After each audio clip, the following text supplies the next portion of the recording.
Discover your inner goddess and live up to your highest value and most abundant potential. Welcome to Grateful Goddesses, a podcast that empowers you to unleash your inner goddess and take the leap of faith to live your best life.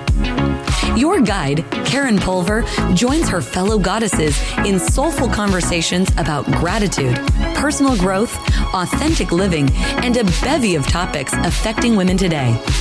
Let's start the show with your host, Karen Pulver.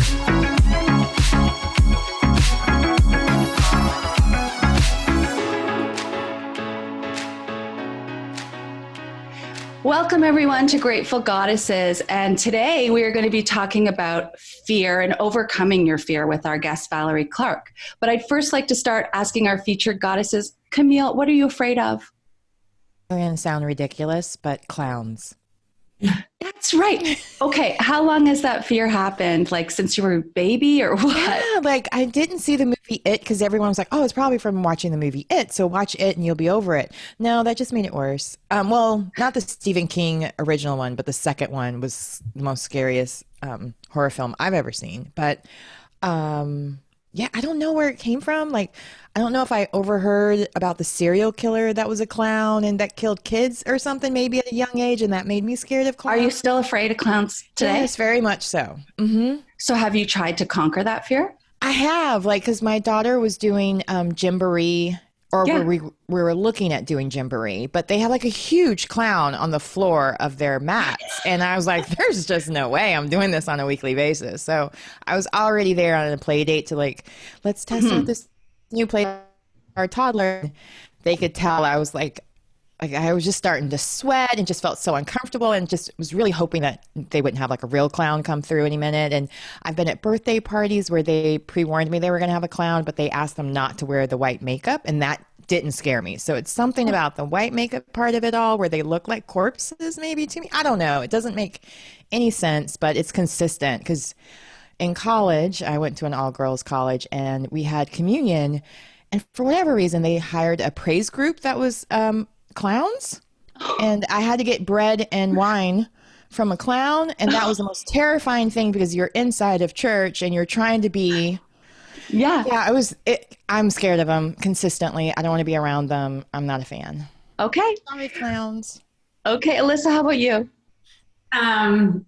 So I haven't, I thought about it. I don't have any real sort of, phobias or, sort of illogical, sorry, Camille, like illogical fears of things. My biggest fear, truthfully, deep down, I'm afraid of getting sick. I'm getting older and, we're coming out of a pandemic world. I hope we're coming out of it, not so fast. But I'm just afraid of getting sick. And what am I do? I have friends who have unfortunately go from one day to the next and getting some news and, changes your life forever. And that's what I'm afraid of, and not good. I've been healthy thus far. I'm also afraid of, mental health and my own mental health declining, family history. So truthfully, that's what scares me deep down. Well, I'm afraid of heights, but not anymore. Like I should say I used to be afraid, and I used to be so afraid of flying, and I would take medication for it. I would be like totally stone cold out of it on a plane. I'd be one of those like, because I just get so sweaty and anxious. But I guess the way I conquered it is I just kind of made that decision in my head. Am I going to not go visit this person because I have to fly there? Like I would drive places, but I decided, no, I'm not going to let that stop me. And I think it was just one of those leap where I just one time didn't take my meds and I went on the plane. I was jittery, but I just breathed through it and I managed to get over it. Now, there are times when there's turbulence and I'm like, oh no. And I don't bring the meds with me. I'm like, oh no, but it's okay. So our guest today, Valerie Clark. Welcome, Valerie. Hello. Hello.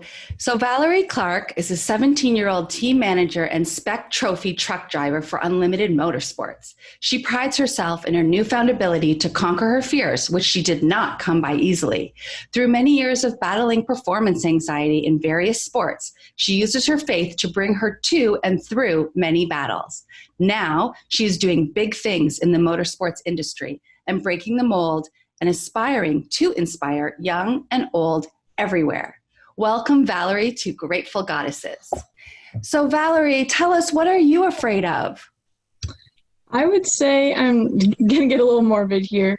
I've always been really afraid of getting sick, getting hurt, and then dying. That's kind of been what I've been afraid of, but that's because I do such crazy things like desert race. I played rugby.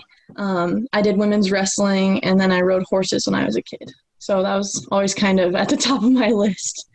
So we've watched some of your videos of racing, and you are incredibly inspiring. Can you share with us about the types of races that you do and educate us about the types of trucks that you race? Okay, I'm gonna say one thing real quick. I have a bunch of pictures. Okay, so I race a spec trophy truck. That's what it looks like. It may look like I'm jumping in that picture, but I'm actually on my side. I'm tipped over. But this is what it looks like. Basically what it is a buggy cage, a metal cage with a fiberglass body that makes it look like a truck. And it has a solid axle in the back, independent front suspension, and it can go, 80 miles an hour through 4-foot holes, and on a straight road, it can, on dirt, it can go 120 miles an hour. Wow. Okay. So you said you grew up riding horses, which is amazing. And then you transitioned to racing trucks. How did that happen? So I rode horses when I was a kid because my grandma, she really loved horses. She's always been into animals, and she got me into it. And in between that, I tried all different sorts of sports, but I really just loved horses. It was very competitive. There were, 20 to 30 girls and boys in my classes all around my region, and I just love that competitive spirit. And then I moved into rugby and wrestling, which is another competitive thing that I like to do. That's so cool. Alyssa has some questions. That it's interesting that you mentioned that boys were in some of the sports that you did as well, because that leads right into Alyssa's question. Hi there. So all the things you discussed, horse racing aside, these were sports and activities that you don't necessarily think lots of women do, right? So I would think that once you moved from horse racing into these other things, you were maybe a little bit more in the minority gender-wise, right? So I'm curious about, if you could just talk a little bit about that, how you sort of work in these very male-dominated sports and this world of racing, and then kind of, sorry for the multi-part question, but then sort of how are women generally viewed and treated, and are they making inroads, no pun intended, and progressing in these sports? So in horses, I did not race. I actually showed in a association called American Quarter Horse Association. So that was actually mostly women. So it was kind of weird to go from a place where it was all women into rugby. And rugby, I was on an all-women's team, and then into wrestling. On the wrestling mat, I think there was 15 girls. And by the end of the year, it kind of dwindled to 10. And then it dwindled to 5. And there were 70 sweaty boys in a room, and it was kind of weird because they didn't view me as someone who could be a varsity wrestler in the women's sport. Even though I wasn't going against them, they just didn't feel like I belonged there. It wasn't that, it was just that they weren't used to a woman being there and being assertive like that. But wrestling really prepared me for desert racing, because I'm actually going to show you this. I was on the cover of the Score Racing Journal this past month. I'm right there, and you can see there's only 4 women on the front. I would say there's 1 to 2 women in my class, and I'm one of them, and I'm the youngest, and I would say there's probably 20-ish overall per race, depending on how big it is. And I would say if you're a smart racer, a fast racer, you're humble, you can really excel in this sport, because the microscope is on the women, because they don't expect you to be there. And I don't know, I just love representing the sport. Camille has some questions for you too. Now I'm curious with when you first got started, because I know from your bio that you went into your grandfather or father's footsteps. Yes. So you had a lot of support in that sense, but when you got started, was there ever a time you felt that not only because you were a woman, but also your age, you keep saying that you were the youngest in a lot of the different sports you competed in. Did you ever feel like that was something that was used against you, or that you had to almost like prove your point, like it almost was like fuel for your fire in a way when people would doubt you? Yeah, it's actually interesting that you say that, because I am also the team manager, so I wrangle all of the mechanics, all of the suppliers, all the sponsors, and when I pick up the phone and you hear this little squeaky voice, people are like, "Who am I talking to?" It's not expected, and sometimes it gets me in trouble because people don't, not to say they don't want to listen to me, but they don't feel like they have to. And it's cool to show that I am in charge and that I can be in charge at such a young age, and it's really taught me to be assertive. Do you have any advice for other girls that may be in the same position as you, like how to have that extra courage or even the thicker skin to handle all of that? I would say just be assertive, simply. And that's going to take some reprogramming for a bunch of people, because it's not normal for a girl to be assertive or expected. And you're going to get funny looks and you're going to get laughed at and you're going to be pointed at. But you just got to do it for your own good. That's the only way you can really get to the top, is if you have that courage to be assertive. And yeah. Thank you. How did you get that way? I would say from my mom. She's very assertive. She speaks her mind a lot, and sometimes it gets her and I in trouble. We have no filter. But and also I would say my dad, he has always been a businessman. He's very articulate, and he has his own business, so he's had to fight for himself a lot, prove himself a lot. So you've had very good role models. Yes. For sure. And we have a lot of puns here. So what roadblocks, no pun intended, have you had? And, how have you conquered them? Like, how have you pushed through? You mentioned I read your article in the magazine, you pushed through the hard stuff, literally and figuratively. How did you do that? I would say I've had a lot of crashes in the past 6 months, and that's been one of my main roadblocks, is figuring out how to be competitive and go fast, but not going too fast to where I'm hurting myself and my co-driver. And finding that balance is really hard. I have been working through that a lot. That's been one of the main roadblocks for me. And I would say before every race, it pops in my head, just like before every time some people get in a car, they're like, well, what if this happens? What if this happens? Or when you get on a plane, what if this happens? What if the plane goes down? That stuff always goes through my head, and I just got to remain faithful in God that He's got me and that He will get me through and keep me safe.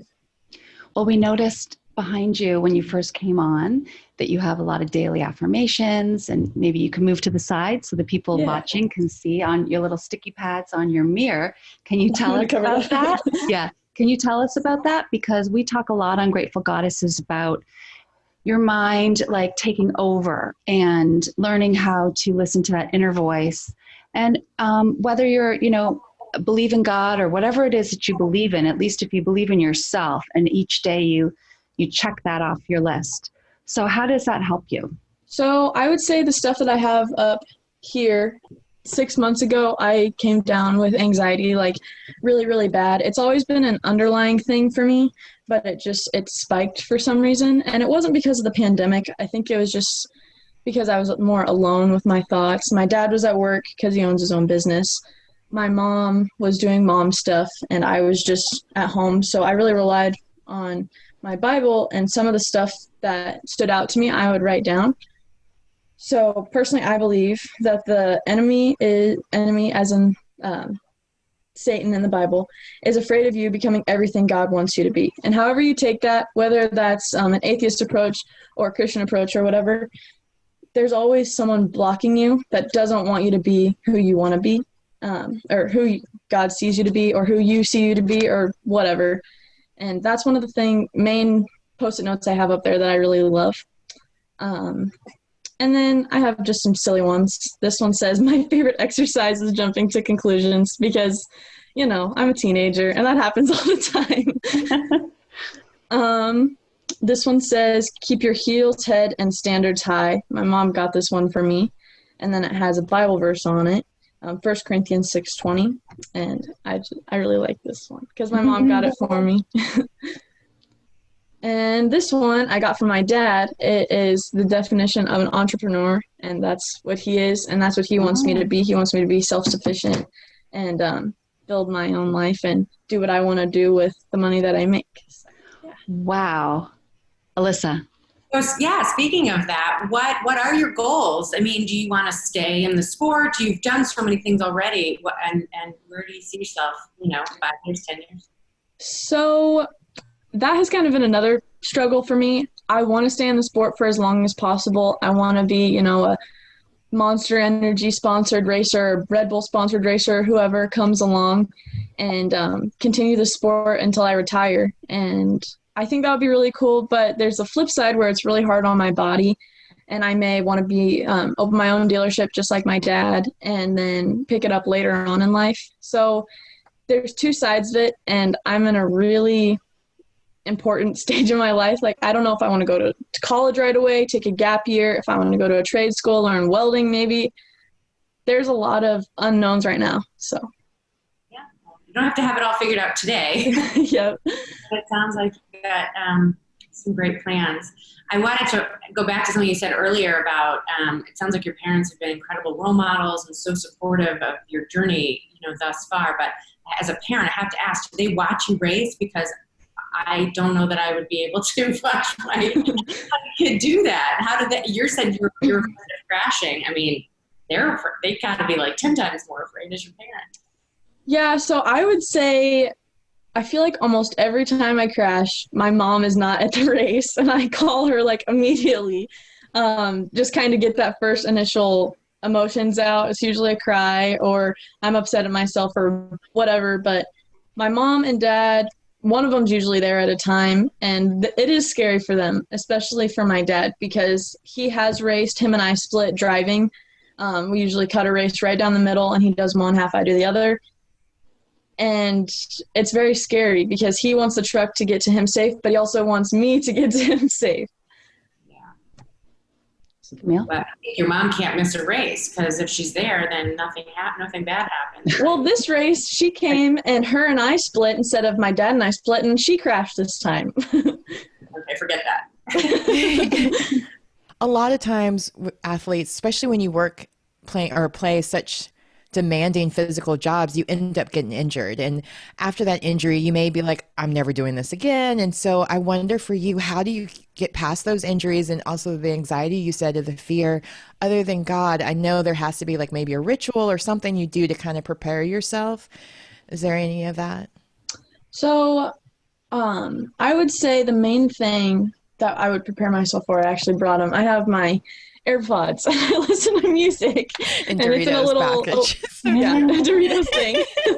And I usually listen to music before I get in the truck, and I'll do my power walk past the truck, pacing back and forth, and I probably look really goofy and I'm dancing. But that's usually what I do before I get in the truck, and I do get hurt a lot. Whenever I crash, you would expect it to be a lot worse, but my worst injuries have usually been from when I'm the most anxious and I don't crash, which is kind of weird. I'll crash. I'll usually have a bruise on my hip, bruises where the harnesses hit me, and maybe on my shins if I didn't hold my feet down while we were going over.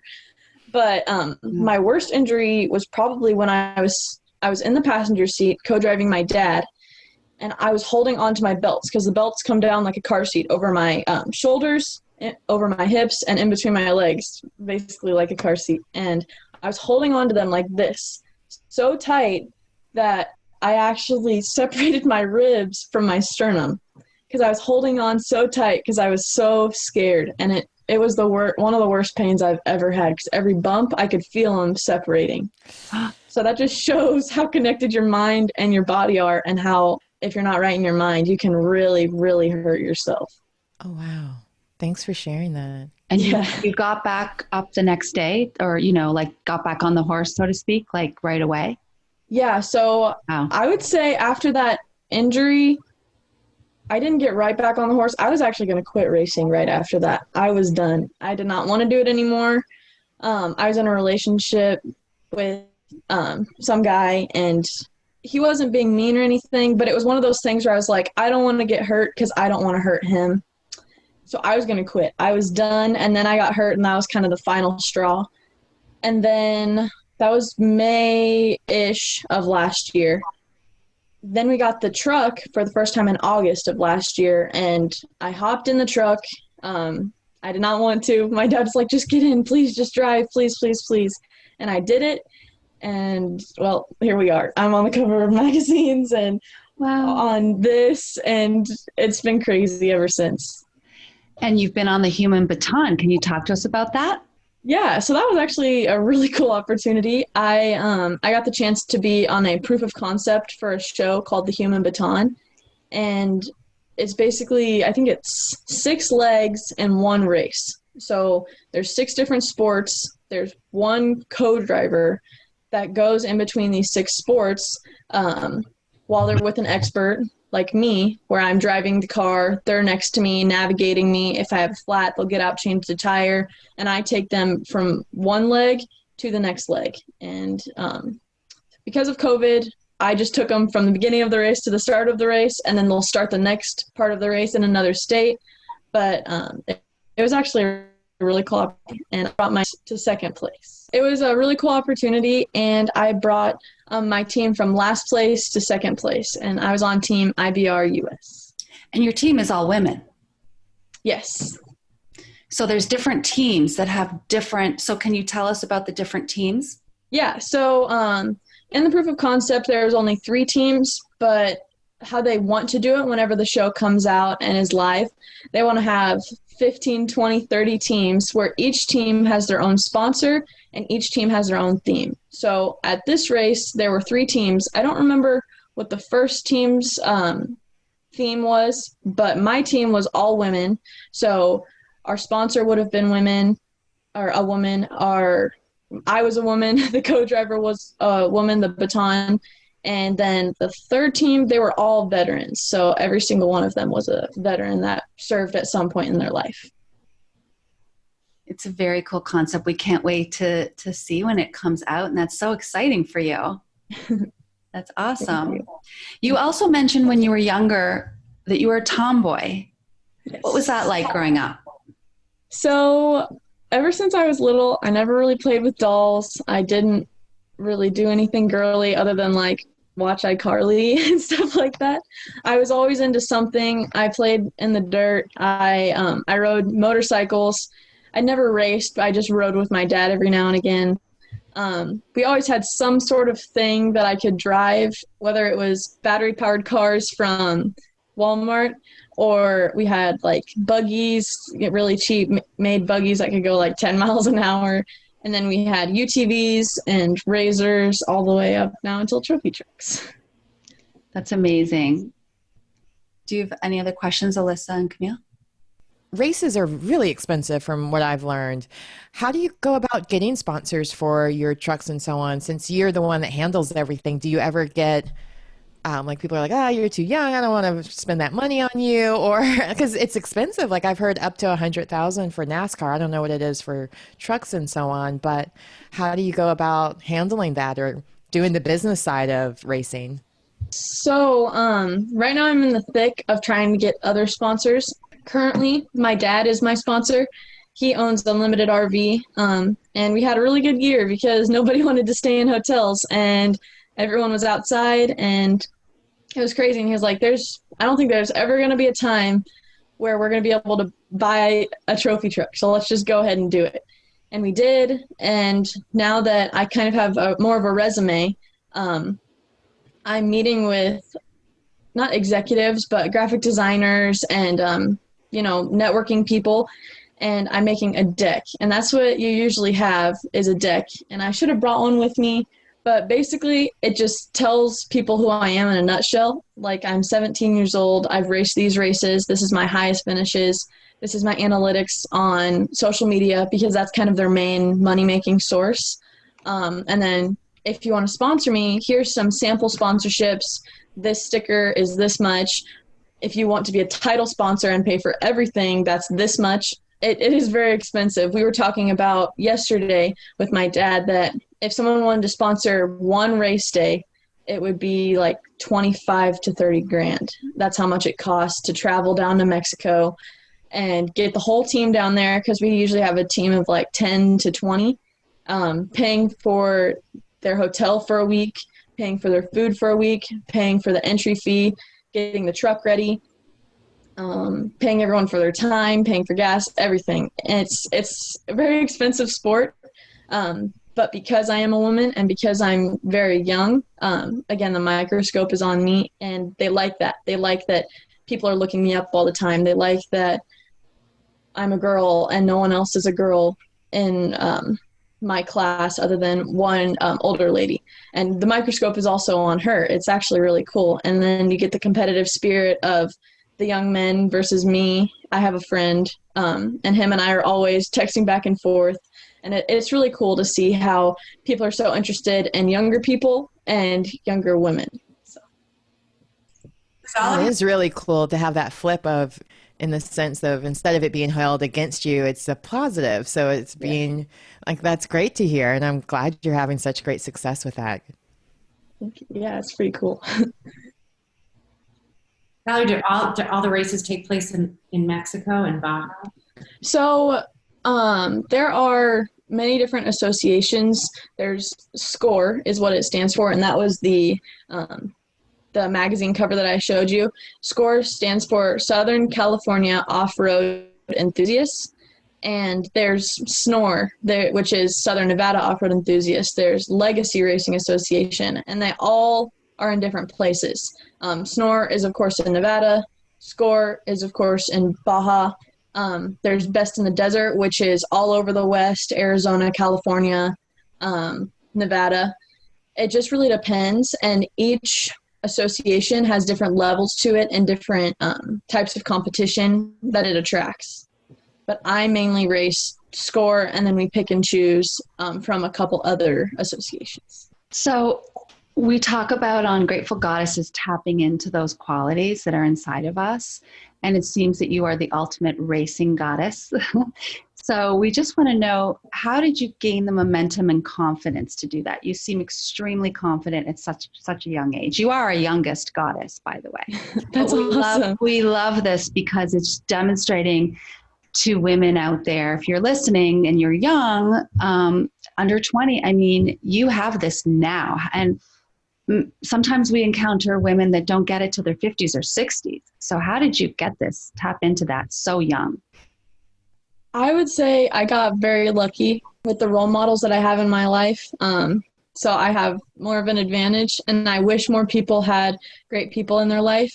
But I would say lean into something that you love and that makes you feel loved.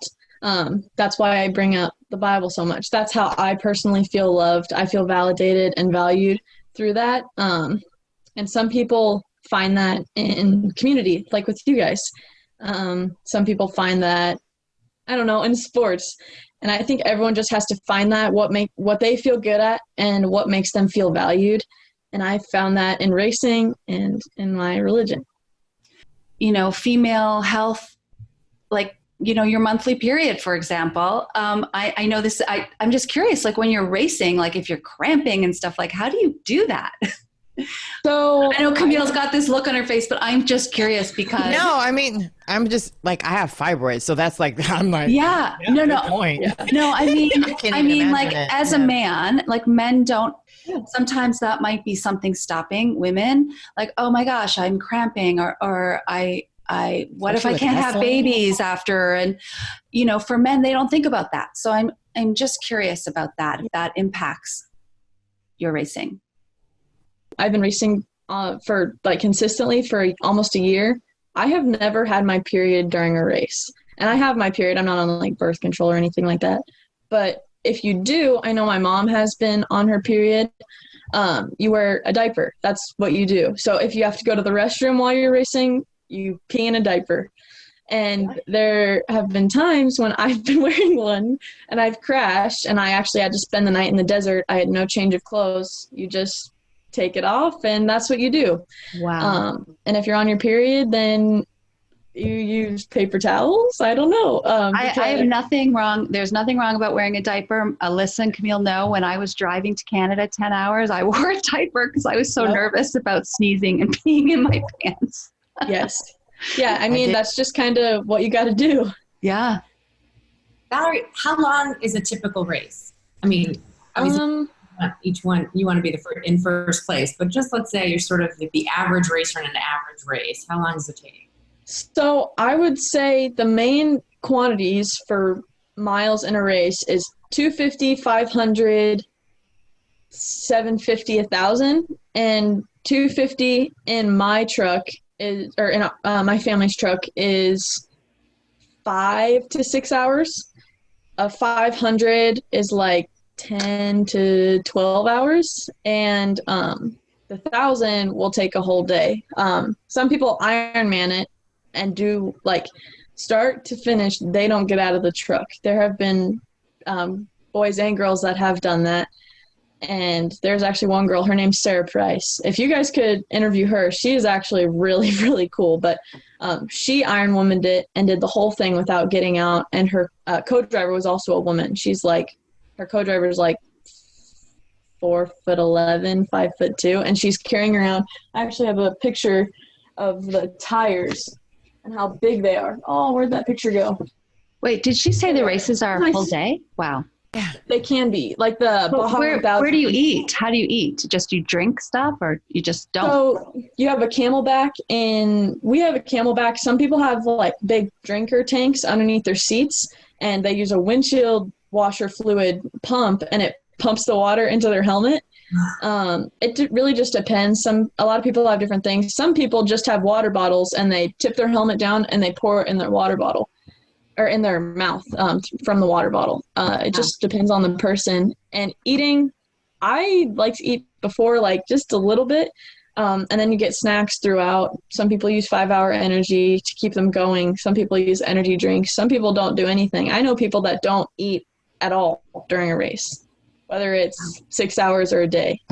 So you really have to be committed to the sport, like yes, and not all have around. Blood sugar. Yes. Yeah, right. I'm like the whole time just like, wow, no food all day, and it's like so much adrenaline and calories you're using as well, because racing is, I know you have to work out a lot to be able to handle the steering wheel and all of that. Like, I'm just like, wow, I'm amazed at all of this. Yeah. Well, I'm glad you asked that. Karen, I never thought. Like, well, I guess that's why you wear the diaper too, because to go to the bathroom was your. Have breast. My gosh, yeah. And the bathrooms in the desert.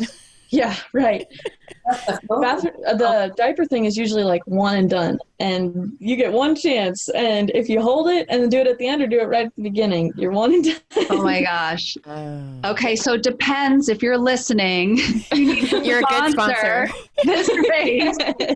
Or those things too, the women's period panties or something. Yes. Okay. They might be good sponsors. I don't think that this is a well-known thing. I think this needs to be out there. No. I mean, even for like my husband works as a UPS driver, I had no idea that they have to use water bottles to go to the restroom. So I'm always like wondering, like, what do the women do? Like, I didn't know that. Because a lot of people wouldn't let them in to use the restroom during COVID and the pandemic and so on. Oh my gosh. They don't really put in bathroom breaks. They just get a lunch break. So you get the big gulp cup. Oh no. You use the little Go Girl thingies, the funnel. Oh yeah, the funnel. I always just think about Dumb and Dumber scene. I'm like, as long as you never confuse it for Gatorade. That's right. Oh no. Okay, this conversation is getting a little hairy, but it's important stuff. It is. A human inquiring minds want to know. You know, these are the questions that don't get asked. I bet, right? Like, these are personal type things, but it's like, if you can't do these things during a race, how are you going to race? So, what were you going to show us? A picture of?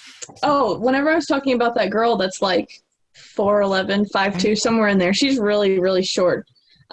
This is how big the tires are. That's my 9-year-old sister who's like 4'6", sitting on top of them, and they like swallow. That's like half of them right there. That's incredible. That's scary. It is. I love this. Do your siblings race? So my sister wants to race really, really bad. But near us, there is only so many races, and we're out west a lot doing my dad and I's races, so it's hard to find in between. I really want her to race. She has a 170 Razor, which 170 is the engine displacement, how big it is. It basically has a lawnmower engine in it, and it's pretty short. But I wanted to race those because those little kids get it. They are going fast. They're jumping like 5 feet in the air in these little lawnmower engine cars. And I think she has no fear. She'd be really good at it. Well, you also said that when you were 14, you were racing, but then I don't know if they disqualified you or something. They wouldn't let you do it because you were too young. Yeah, so I got 5th place. My dad posted about me getting 5th place on Facebook, and then the dude got 6th place, saw the post about me being 14, getting 5th place, and he reported me and got me disqualified. So, because you're supposed to be 15 and a half with the permit, and I was 14. So we were breaking the rules, but he reported me, and can't take away the fact you won. Even he was jealous. He was so jealous. Yeah, right. We can't let that. We can't let that. 14-year-old girl beat him. So. Yeah, that's what I said. I was like, hey, whatever. Wow, what an inspiration. You definitely started our day off on such a great starting point, and you're going to encourage people to get to that finish line. And, however they do it, whether they, it sounds like you leap into it, but if you need little baby steps to get there, that's fine. No fear is irrational, whatever it is that you're fearing out there. Just look at Natalie and how she conquers through it. And we so appreciate you joining us today on Grateful Goddesses. Thank you so much for coming. Thank you guys. I really appreciate it. Up next, favorite things. Opening up to happiness and joy. Welcome, everyone, to Favorite Things with our guest, Valerie Clark. Valerie, we're going to let you start. What is one of your favorite things? I actually have 3 of my favorite things here with me. We just got a new puppy, and he is a pug, and his name is Dude. Oh, so hello. After Duke University, I'm sure, the best basketball team out there. It's actually Dude, D-U-D-E. What's up, Dude? Sorry. Even better. That makes sense. And then I have my bull mastiff right here. That's Duncan. Oh, it's like a big pug I have face. slobber on his nose. Come here. There you go. And then I have my other dog, Benny, and he's a grump, so I don't know if he's going to let me pick him up. Well, you're in good company of dog lovers here. We all have dogs. Oh. There you go. Have you always had a dog growing up? I would say I've had a dog since I was 4, and that's Benny. He was my first dog ever, and he's still here. Oh, that's so sweet. Yeah. And they make you feel really happy every day, I bet. Yes, they do. Do they come to the races to cheer you on? They do not. So Benny is too fat to come. He'll overheat because it's like 100 degrees there. And then Duncan's too big. I can't bring him on a plane. And Dude, since he has the smush nose, he can't come either because he'll get really hot. But I wish they could. Yeah. Well, thank you for sharing that. Alyssa, What did you bring?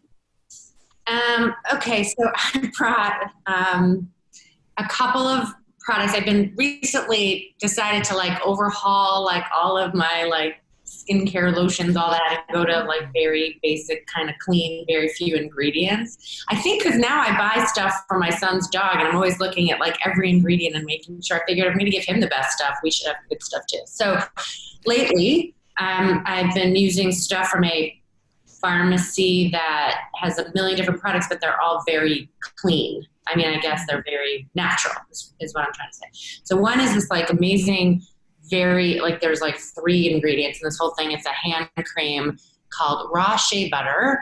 And what I liked about it was the woman at the pharmacy told me that when it says age defying, and I said, come on, is it really age defying? Because, as we get older, your hands get wrinkly too. And she promised me it was. So I've been trying it. I don't know if I see a difference just yet, but age-defying hand cream. And the second one is an oil. Recently reading a lot about oils. Karen and I have talked about it. Body oils, face oils, and very few ingredients. This one has very few. And this is a Dr. Hauschka oil, and it's rose body oil, and I love the smell of roses. And it's not very heavy and scented. And so I got rid of all my fancy moisturizers that cost way too much money and had too many ingredients that I didn't know where they were coming from. And I'm using this now. Oh, and my third thing, sorry, so many favorite things. I'm going to plug for season 2, because you know how much I love it, of Ted Lasso. It's back, and I love it. And it was like a family event last night watching the first episode of the second season. So that's I knew you would say that. I knew it. So Valerie, you don't have to worry about hand cream and wrinkly hands yet. But you wear gloves, right? When you're as part of everything, you have gloves on? I do. I do wear gloves. So you could put some hand cream inside in the gloves, and your hands will be so soft after the race. Yes. Yeah, no kidding. Be exfoliated from the sand and everything. Exfoliated from the sand. Awesome. Camille, what did you bring? Okay, so I'm loving all of Alyssa's things, and I'm going to need a list of all of that you're using, because that sounds amazing. And I love journaling. Like everything I do, I write it down. It doesn't happen if I didn't write it down, so to speak. And like different Zooms I go to, I'll take notes, or just thinking different things for the day. Even sometimes when I'm on the phone with my girlfriends, I'll just start taking notes with it, or even doodling. But journaling is my thing. And it's hilarious that this is called Wolf Walkers with all the dogs that you were showing. But this is from the original film, which was really good, by the way, as well. So, but journaling, that would be my favorite thing today. Okay, here's mine. Don't be scared. So, this is a cutout of my husband, and the reason why I brought him along today for a few reasons. I am scared of this cutout, and I'm not scared of my husband, but this was made for him for a birthday, and we keep it upstairs here, and every single time I walk up the stairs, even though I know it's here, I get scared. I'm like, whoa, like every time, especially if I come up, I forget something up here and the lights are out, I think like it's like Camille, it's like a clown, you know, it's like, ah! But Killer clown. Oh my gosh. But I brought this along because my husband really does help me conquer a lot of my fears. In fact, when we were in Thailand dating before we were married, there was a fortune teller that said that I'm the fish in the fishbowl, very comfortable. Everything is the same every day. And my husband is the fish in the ocean, always adventurous, always conquering fears. And he is in my life to help me get out of the fishbowl. And I remember that. And so you can tell this little tiger here gets me out of the fishbowl, because he definitely encourages me to face my fears. And I feel like we need people like that in our lives, and that can really boost us up and help us. So I love to kind of put all 4 of them together. So let me get some help here. So how about we go on a day with Mr. Tiger. He'll journal first, he'll put some hand cream on, and then he'll go walk the dogs. That didn't make sense, but anyway. Well, in the words of the very wise Ted Lasso, we should all be goldfish, because like you and your fishbowl, it's not a bad thing, because goldfish have the shortest memory, like a 10-second memory. It's a big quote from Really? the first. I remember exactly. And because of that, he encourages all of his people around him to be like goldfish, where you just move on, you put the past in the past, and you move forward. And that's what life is. And, you know, onward, forward is the mantra. So I love that. So I'm going to write that down in my journal. Write it in your journal. Well, thank you again, Valerie. And we're so excited to watch your success moving forward. And we can't wait when you're already doing such amazing things, but please join us again when you are even further along in your path. Don't forget us. I won't. I won't forget it all. Thank you so much for joining us on Grateful Goddesses today. Thank you. Unleashed your inner goddess yet? Thanks for joining us today on Grateful Goddesses. We invite you to visit our website, www.gratefulgoddesses.com, to access today's show notes as well as other helpful resources. Don't forget to leave a review. Until next time, stay strong and empowered to be a grateful goddess.